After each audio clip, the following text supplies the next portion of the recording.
An 8-week-old wolf pup was left all alone in Yellowstone in the dead of winter, with exactly 12 days to learn how to become a predator or freeze to death. In winter, Yellowstone turns into a white desert, snow-covered plains, black pines, and mountains swallowed by a frosty haze. Beneath the roots of a fallen tree hides a den, and inside it, a tiny gray wolf pup named Luna, just 8 weeks old. She presses against her mother's warm flank, a gray she-wolf with amber eyes, and her whole world is the scent and warmth of her mother's body.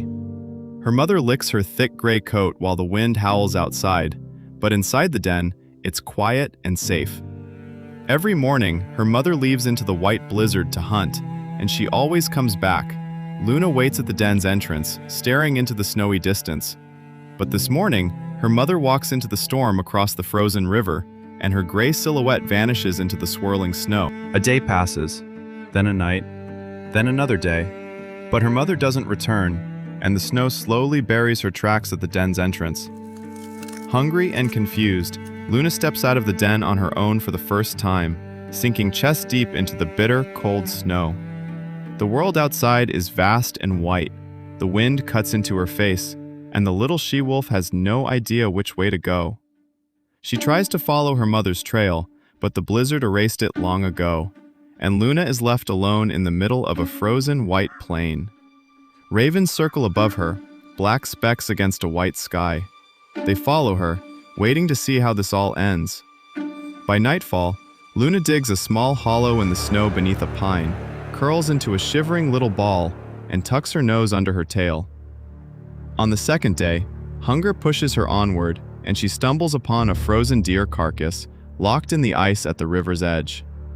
Luna gnaws at the frozen meat, chipping off tiny pieces, her first meal in 2 days. But she's not the only one who caught the scent. Ravens drop down from the trees, and something much bigger follows. A massive grizzly bear, driven out by winter hunger, lumbers toward the carcass. Luna leaps back into the snow, abandoning her meal. The bear tears the carcass apart with a single swipe of its paw, while the tiny wolf cub watches from a distance, shaking from hunger and cold. When the grizzly finally leaves, Luna returns to the gnawed bones and licks whatever scraps of meat remain off the frozen ice. On the third night, the blizzard intensifies, the temperature plummets, and Luna burrows deeper into the snow just to stay alive. At dawn, she hears it, a distant, many-voiced howl. Her heart stops. Somewhere nearby, there's a pack of wolves that isn't hers. Luna moves toward the sound, driven by pure instinct. A lone wolf in winter is doomed, and a pack means survival. She crests a snowy ridge and sees them. 6 gray wolves of a strange pack, tearing into prey down in the snow below. The pack's alpha lifts his head, catches her scent, and bares his fangs. But we know strangers aren't welcome here. 2 wolves charge up the slope straight at Luna, and she runs, sinking with every step, the chase closing in fast. Luna dives into a narrow crevice between the rocks, too tight for an adult wolf to squeeze through, and the predators circle outside, snarling. She stays hidden in that stone crack until dark, until the rival pack finally loses interest and fades away into the storm.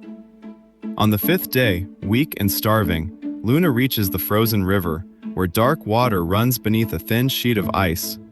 She steps onto it carefully, and the ice groans beneath her paws. One wrong step, and the current will drag her under. The ice fractures.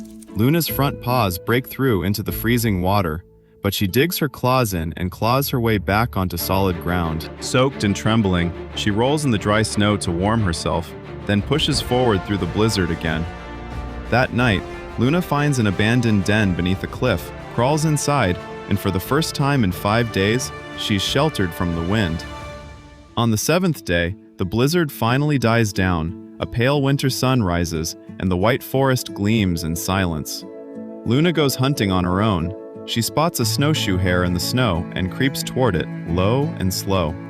Her first leap misses, the hare gets away, but something in Luna's body remembers the motion. The hunting instinct stirs to life. On the 9th day, she finds another hare, stalks it with more patience, jumps with more precision, and catches her first kill on her own. Luna eats her first prey alone in the snow, and for the first time, there's no fear in her amber eyes, only strength. That same night, she hears the howl of a strange pack again, but this time, she doesn't run or hide.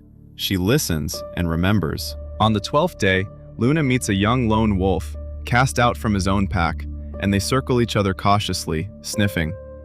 Two solitudes find each other in the snows of Yellowstone, and for the first time in 12 days, Luna is no longer alone.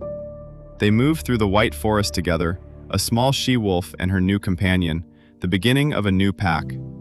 Dawn breaks over the mountains of Yellowstone, and two sets of tracks stretch into the distance across untouched snow.